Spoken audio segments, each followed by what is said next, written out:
Welcome back, guys. It's Jason with your Hopium-free crypto channel. Today, we're looking at Ethereum and its biggest week in history. Well, at least that's what social media continues to tell us day on day on day. I bet you thought you were going to get yourself a massive Hopium video for Ethereum. But nonetheless, we'll look at the facts and dive into what the facts are showing us on the charts, which is the data, not the airy-fairy titles of YouTube and Twitter. All right, guys, make sure you've hit the like button down below, subscribe to the channel, bell notification icon if you haven't already, it does go a long way, and you get to see the updates as they come out. So make sure you're staying up to date with it. And I do enjoy seeing a lot of your comments down below, the guys who are getting it, and you're understanding how the markets are flowing, and you're sort of seeing through the nonsense of buying the news and the rumors and everything else, and you're actually creating yourself a solid plan and making long-term gains from it. That's all I could hope for from creating the channel. All right, so let's start with the market caps, as we always do.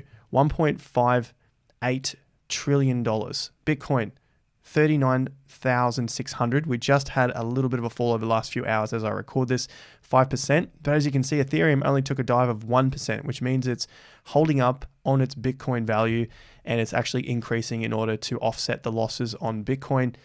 Binance down a little less. So anything that's less than 5.2% means it's holding up on its Bitcoin value. Anything that's more than 5.2% means it's also losing Bitcoin value and fiat value. So we start to go down the page a little further. We can see Chainlink is down more, but it did jump a little further over the last few days, so takes a hit a little harder. Solana, same deal. Polygon, same deal. And to round out the top 20, Stellar and also Theta down a little further. The big winners here is Terra Luna. It's up against Bitcoin value and against fiat value, so that's a really good sign there for Luna. Let's look at fear and greed, as we always do. 48, we're at neutral. Yesterday we were greedy, and the day before that we were greedy as well, but now we've dropped back to neutral after Bitcoin had that 5% fall. If you haven't been following or you're just new to the channel, fear and greed index plan, a really simple plan to get us into the market when the market is the most fearful. It's the scariest time. This does not mean that the market has put a bottom in, but at least it allows us to be buying Bitcoin, buying a major cryptocurrency when the market is the most fearful. As you can see here, our average buying price on Bitcoin was around $34,000 with our most recent purchase on the 21st of July at $29,793. At the current price, it puts us in a profitable position of 17.6%.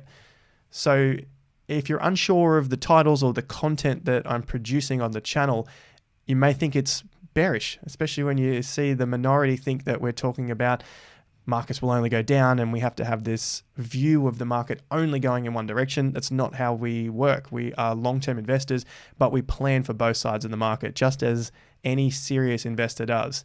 We don't become a zealot and jump on board one vision of the market and only play with that.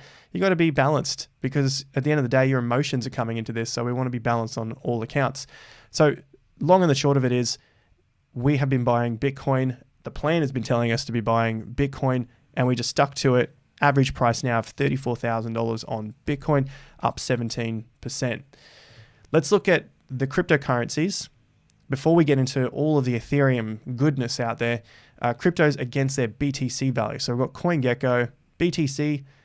Ethereum is up against BTC over the last 24 hours and still up on the 7 days. Binance, a little more. Cardano, a little. So 1.8, 1.7. Obviously, the stable coins are going to be up because Bitcoin fell. Polkadot and Uniswap, as we can see, most other things are down here in the red, and a couple of percent here and there. Obviously, the best performer still, Terra Luna, is up against Bitcoin value. So let's look at the ETH news. We've got the Ethereum London hard fork. Does any of this matter to the price? You know, from a technical analyst point of view, not necessarily, but I'm not going to dismiss the news entirely. This is great news for Ethereum long term.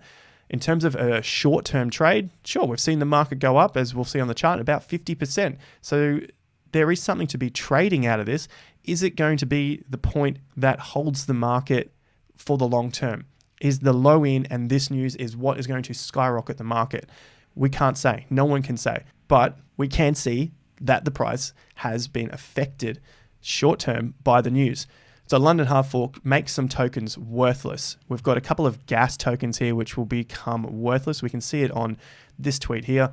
Chi and gas token 2, that's going to be worthless because the Hard Fork they don't need to use those tokens anymore. And we can see the prices of these have been going down, getting a little bit of a bump, but essentially long term they've been down.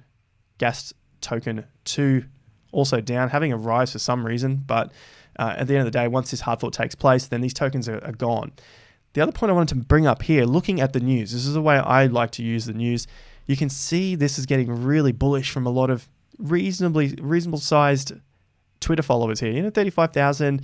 Who's this here? Anthony, he's got 100,000. EIP 1559 is not priced in. Get ready for one of the craziest weeks in history of Ethereum. Not to forget the news. Now, this isn't yesterday's news or today's news. This is a couple of weeks ago. Fidelity plans to roll out Ether trading for hedge funds by March 2022. So this is the building stage. This is the time that the businesses are building the products for hedge funds, for institutions to come and use them in the next 6 to 12 months. Are they going to be buying it now in preparation for that? Potentially, but it doesn't mean that this price has to go up all the way until March. It can, and I'm definitely not bearish on Ethereum long term. And it's one of my biggest holdings. It's one of my it's my hedge against Bitcoin in terms of a price increase. And you see that with my superannuation fund, my retirement fund for the guys outside of Australia. The majority of my money is in Bitcoin and Ethereum.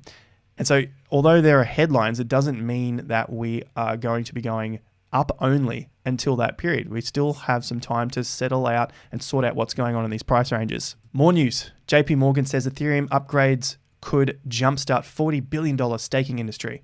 Look, this is about 4 weeks old. We get it. So I'm not going to go on about it too much.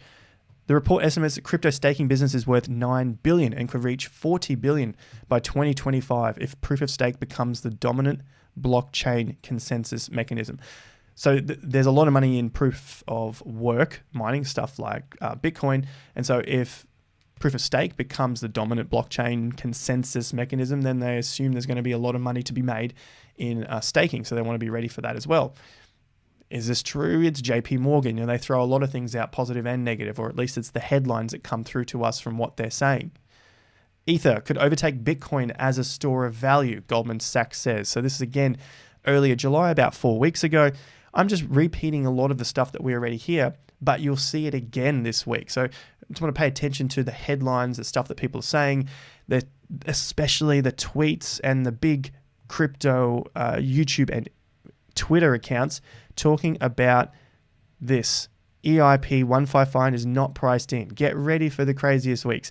This is all sort of the stuff that you need to be aware of when you see those tweets. What are they actually talking about? We've heard about it. We've known about it. It's been factored into the calendar for a long period of time. We've seen Ethereum go from its $1,400, $1,700 level up to $4,400 level and come back down.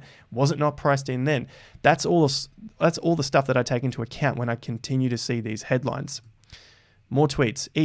Ethereum whales that hold between 10,000 and 1 million ETH in their respective wallets now own a cumulative total of 60.5 million. Talked about this on the channel before. That's over half of the available ETH out there is being held by whales. So again, you'll see the headlines around supply shocks. Get ready. Supply shocks are coming. Now you got my tweet here. Bitcoin was the talk of the town yesterday. You remember that from the last week and a half, 2 weeks. Bitcoin up, up, up, up, up. But then I was noticing crypto Twitter, my feed is non-stop Ethereum talk. Massive week. This is all the stuff that I continue to see on my feed. All of a sudden, it changed over from Bitcoin to Ethereum.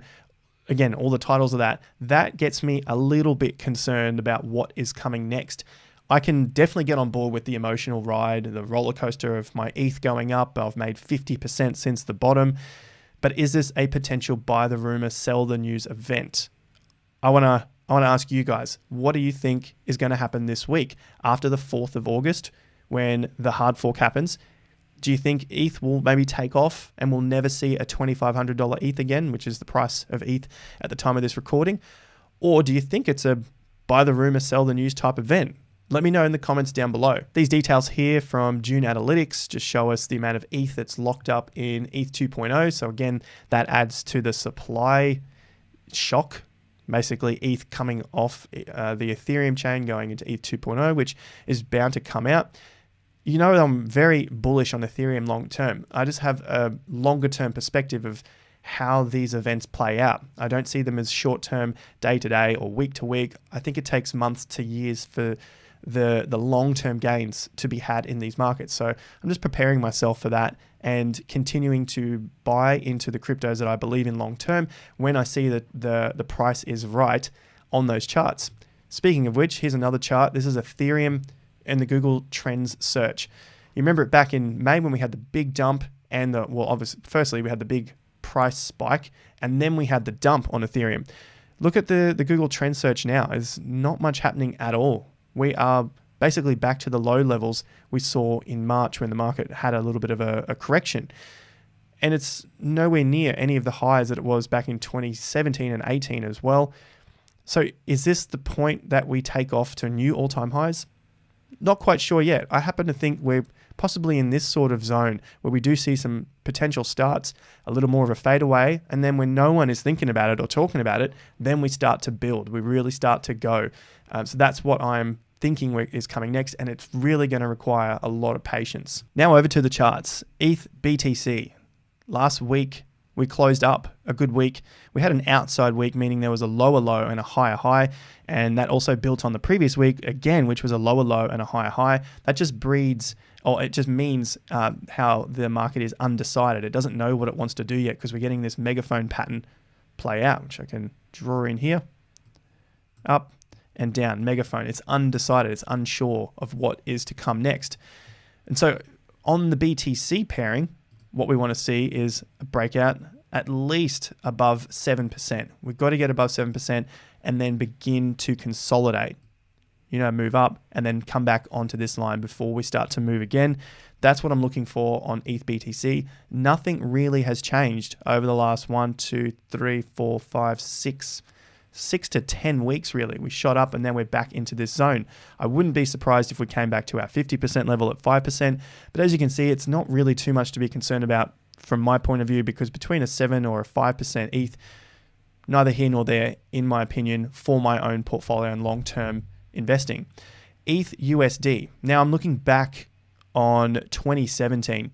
So this is where we had the big run up and then we came down and we were beneath the old all-time high for about 5 to 6 months before we took off again. And we did have a pretty solid move through July into August and then peaked out early September, late August. So this period right here, the critical thing that I'm looking for is where do we peak out and then where do we base? That is the trigger.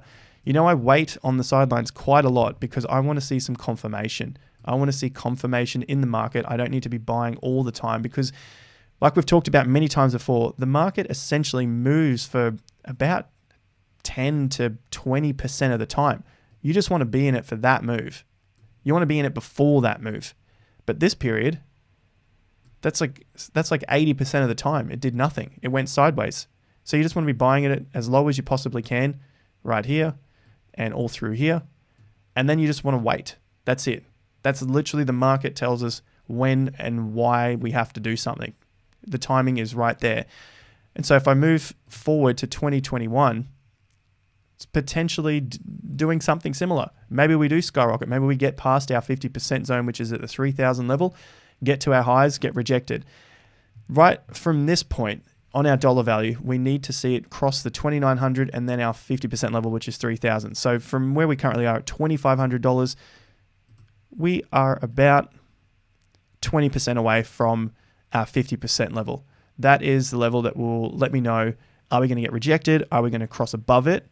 And then come back to retest it to give us some more stability and upside in the market. Ideally, that's what I want to see for a bullish market. But for now, we're still sort of playing underneath the 50% level, just mucking around in these levels to test. Well, the whales are testing us. Are there any more sellers in the market?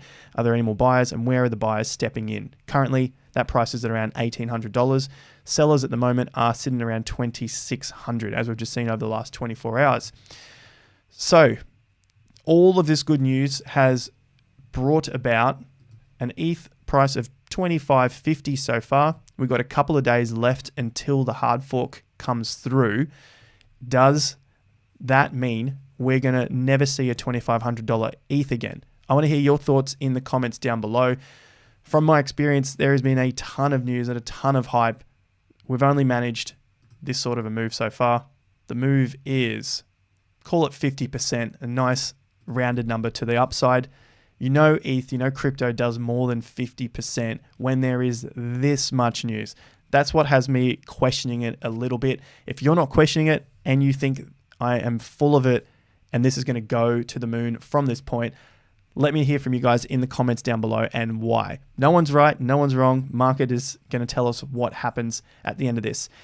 Thanks very much for your time. Make sure you've liked the video and subscribe to the channel if you enjoy the content. You want to stay up to date with the news and the technical analysis.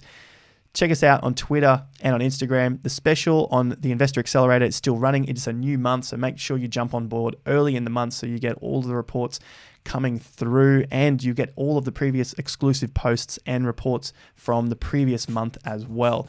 So jump on board now if you haven't already. The discount is still going. All right, guys. Thank you very much for your time. I'll see you at the next video. Until then, have more fun to get more done.